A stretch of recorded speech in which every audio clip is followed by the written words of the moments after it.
Ag Labs is a soil testing laboratory, and we check and analyze the amount of nutrients that are available to the plants.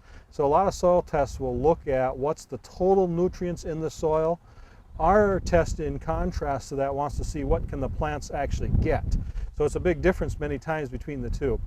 So we've been in business over 20 years, and we've been helping growers to produce quality. And so we work with, try to have a good biological program to enhance the biology in the soil and get better quality in the crops. With us is John Frank.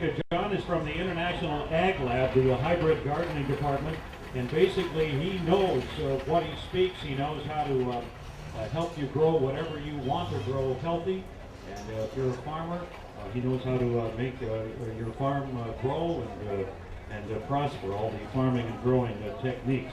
We'll have a question and answer session too coming up. But how about a big round of applause, everybody, at the Minneapolis Farmers Market? This is John Frank. Hi, John. Hi, thank you. Thank you very much.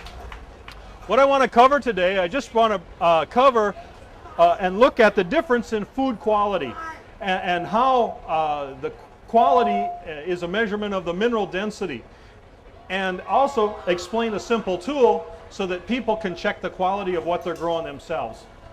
Okay, when we're looking at plants, the job of a plant is to make sugars, and there's no industrial sugar. Anybody can find any sugar that's a real sugar. It all comes from plants. So that's what plants do, is make sugars.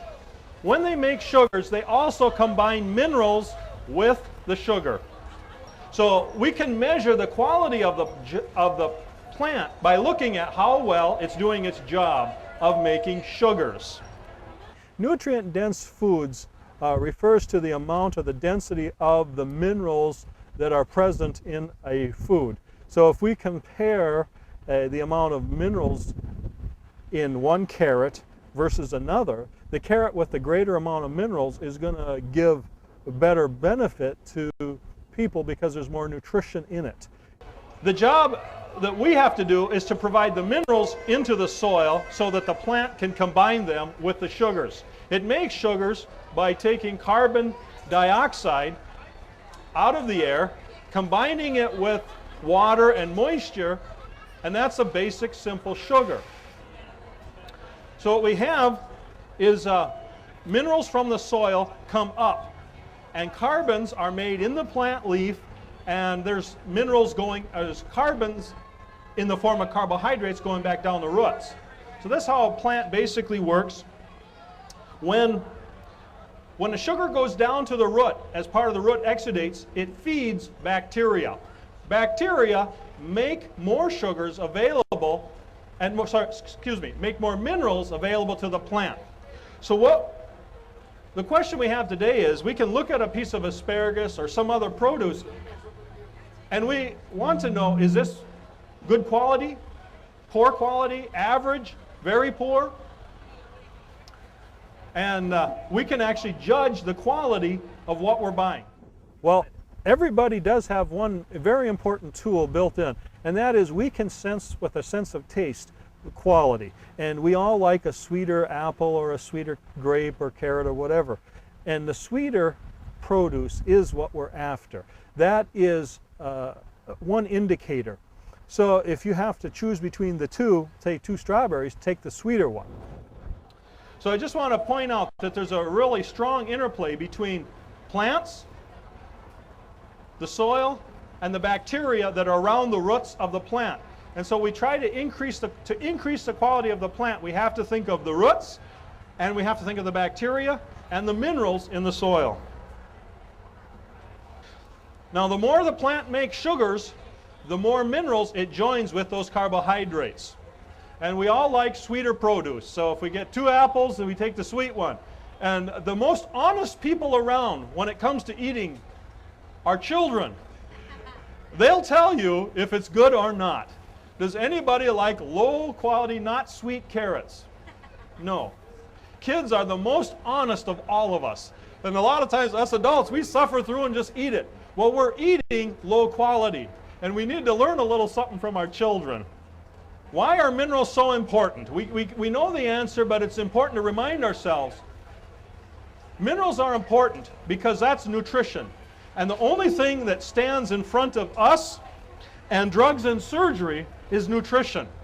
Nobody in the state government that I'm aware of is promoting judging food and fruit and vegetables, especially on the basis of nutrient density. I have not come across that. I wouldn't be surprised in the future if they somehow get involved in that. But I think at this point it's a consumer-led grassroots movement that the food that we're getting, this industrially produced food, is not meeting the nutritional requirements that people have. And it's leading to a lot of problems. And I think I'm happy to see the consumers leading. Nobody that I know is a real advocate for wanting to be on drugs and surgery and having a lot of drugs or getting lots of surgeries. So the only way we can stop that realistically is to put nutrition in our body.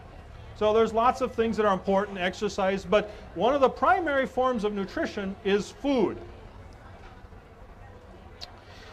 The most easy mineral for the human body to assimilate is the mineral that's in the food that we eat. It is far better than the mineral that is in supplements. Now we all kind of need supplements, and I just want to take a show of hands here. Show of hands. How many people in this crowd are taking some supplements?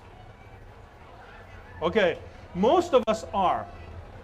Children maybe not as much, but most of us are, and the older we get, the more we feel we better take some supplements.